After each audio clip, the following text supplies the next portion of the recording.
nggak sembarangan kita dapat menyebut suatu bakso itu bakso daging. Karena yang disebut dengan bakso daging menurut peraturannya yaitu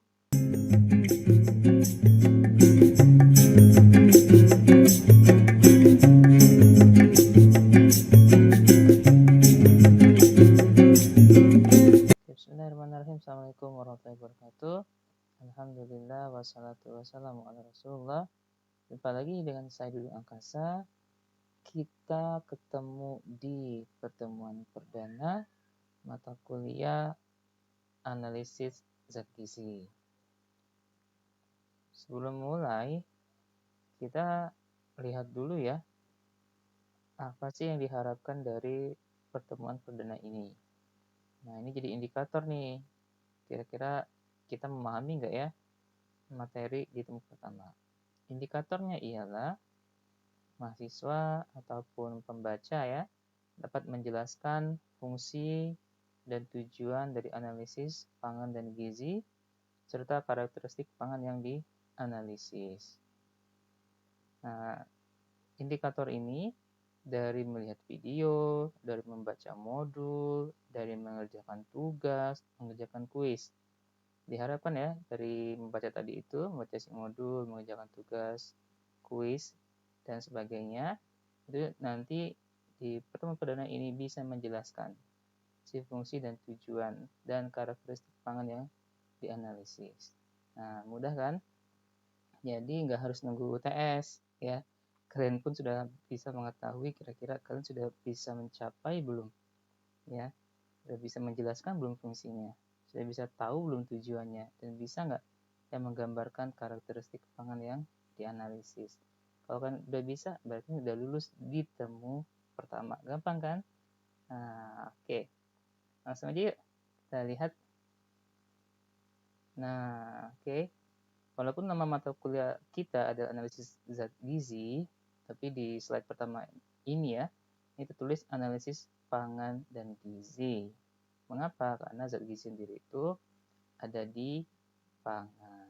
Jadi nggak lepas dari karakteristik si pangannya itu. Oke, analisis pangan ini merupakan disiplin ilmu ya yang berkaitan dengan development ya dan juga penelitian analitik dari karakteristik pangan. Development itu adalah pengembangan produk. Nah, jadi bagi kalian yang suka memformulasikan produk, ya, pengen buat produk ini, produk itu, ini cocok banget. Dan kalian harus menguasai ini ya. Dan bagi yang ingin mengetahui juga bagaimana cara analisis analitik, juga harus mempelajari mata kuliah ini. Ya. Nah, pangan ini dianalisis oleh scientist, yaitu ilmuwan ya. Nah, itu juga kalau kita mengikuti mata kuliah ini dengan baik, kita sudah mencoba gitu ya mendapatkan satu komponen skill menjadi seorang scientist terutama di industri pangan atau di dunia pangan. Nah, analisisnya itu sendiri sebenarnya dilakukan di beberapa tempat. Umumnya ialah di perusahaan pangan, supplier pangan, ya, laboratorium analitik, laboratorium pemerintah dan juga universitas dengan tujuan ya dan juga fasilitas yang bermacam-macam. Ya, kalau misalkan di perusahaan tujuannya adalah bagaimana mengembangkan produk dan juga menganalisis produknya tersebut nanti dibandingkan dengan standar-standar yang berlaku. Oke, nah kita sekarang masuk ke tujuan dari analisis pangan itu apa sih? Nah, tujuannya ada 4 kategori utama, yaitu mematuhi peraturan ya dan juga rekomendasi. Jadi ada peraturan pangan, ada rekomendasi pangan. Nanti kita bahas lebih detail ya. Lalu yang kedua apa? Yaitu food safety, keamanan pangan. Lalu yang ketiga quality control, ya kendali kualitas suatu produk, gitu ya, dari hulu sampai hilir. Ya, hulu itu waktu pertama kali dibuat dan hilir nanti setelah dipasarkan. Dan nah ini tadi ya pengembangan dan penelitian pangan, food research and development. Nah, sekarang kita coba lihat satu persatu ya. Kita lihat dulu aja di sini yang Food Regulation and Recommendation. Di sini pelaksanaan analisis ya dapat digunakan pemerintah ya untuk menjalankan peraturan dan merekomendasikan ya suatu perusahaan ataupun produsen ya untuk menyediakan pangan yang berkualitas. Begitupun untuk konsumen supaya aware begitu. Jadi tersedia aturan, tersedia rekomendasi yang menjadi aturan main. Gitu. Jadi kita sebagai konsumen juga tahu oh aturannya begini, sekarang perusahaan itu kira-kira mematuhi peraturan itu atau tidak. Ya. Jadi supaya apa? Tersedia pangan berkualitas, ada jaminan industri pangan, ya. Ada label pangan yang dapat kita pelajari sebagai pembeli. Oh, ini makanan cocok untuk saya, ini tidak cocok, ini kelebihan lemaknya dan sebagainya, ya. Dan juga jaminan kompetisi sehat antar perusahaan. Ya, ada perusahaan yang mampu membuat produk dengan karakteristik tertentu, ya. Nah, supaya produknya itu dapat dijual dengan baik, ya harus ada peraturan yang melindungi. Kalau enggak nanti produknya gampang aja ditiru orang ya. Nah, makanya jamin kompetisi sehat ini adalah salah satu ya dampak dari tujuan yang mematuhi peraturan dan juga rekomendasi. Dan tidak ada penipuan. Dan untuk badan atau asosiasi yang terkait tentu saja ya BPOM, ya Badan Pengawas Obat dan Makanan, BKP Badan Ketahanan Pangan, dan juga YLKI Yayasan Lembaga Konsumen Indonesia.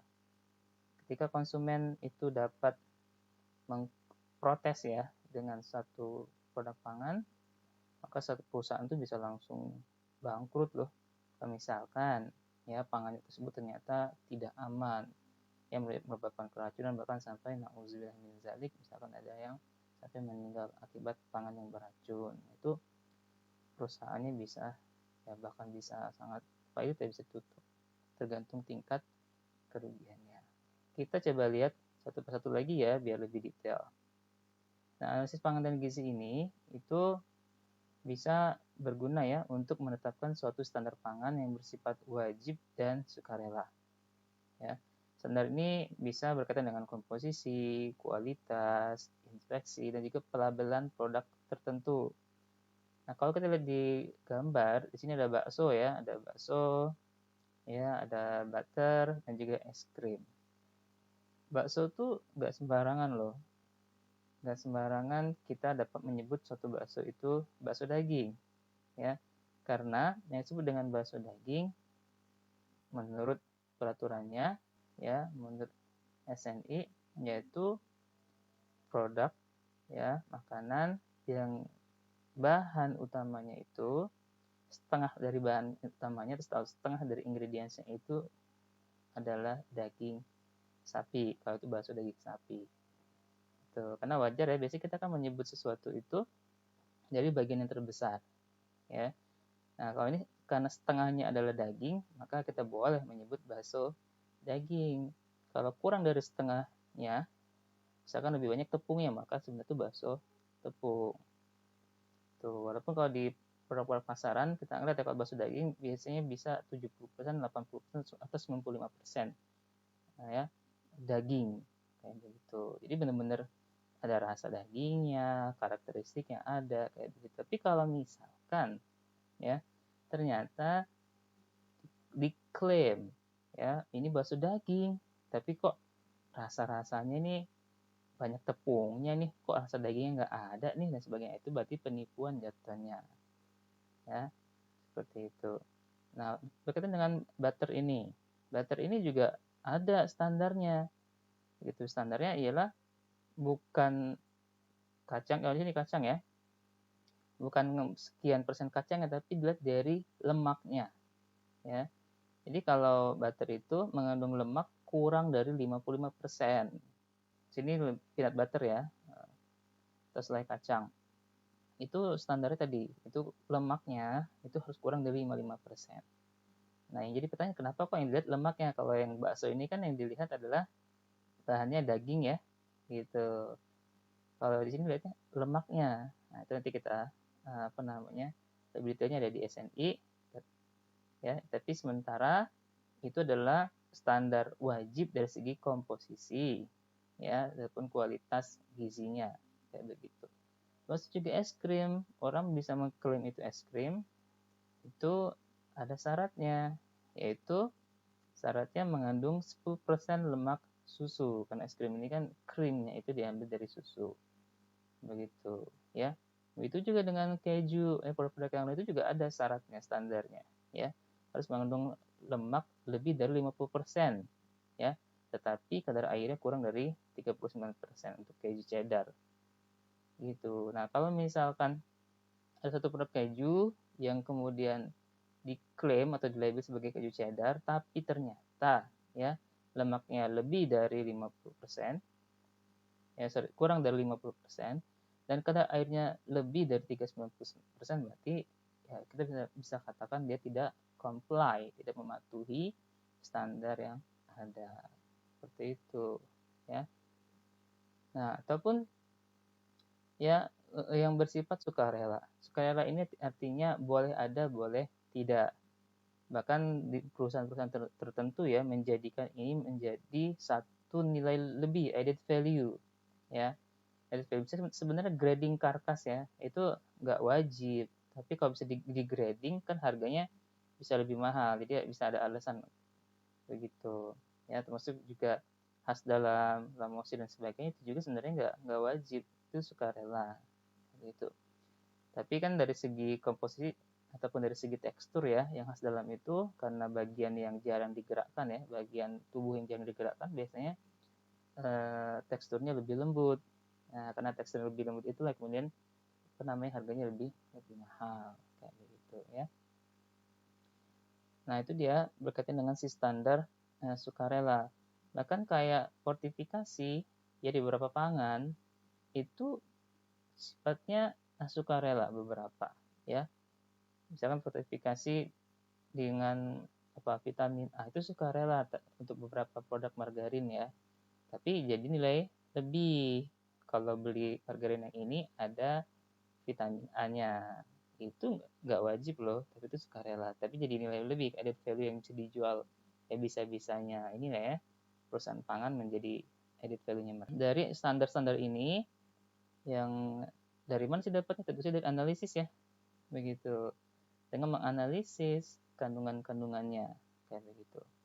Nah, dan hasil analisis ini dapat tertera gitu ya di label pangan, yang itu nanti berisi bukan cuman yang tadi itu, tapi juga informasi lainnya ya, kita ketahui total kalorinya, total lemaknya, vitamin mineral tertentu ya, yang nanti berguna untuk konsumen bisa merencanakan konsumsi pangan yang baik untuk dia kayak begitu. Nah, selanjutnya kita masuk ya fungsi dari analisis pangan yang kedua, yaitu food safety.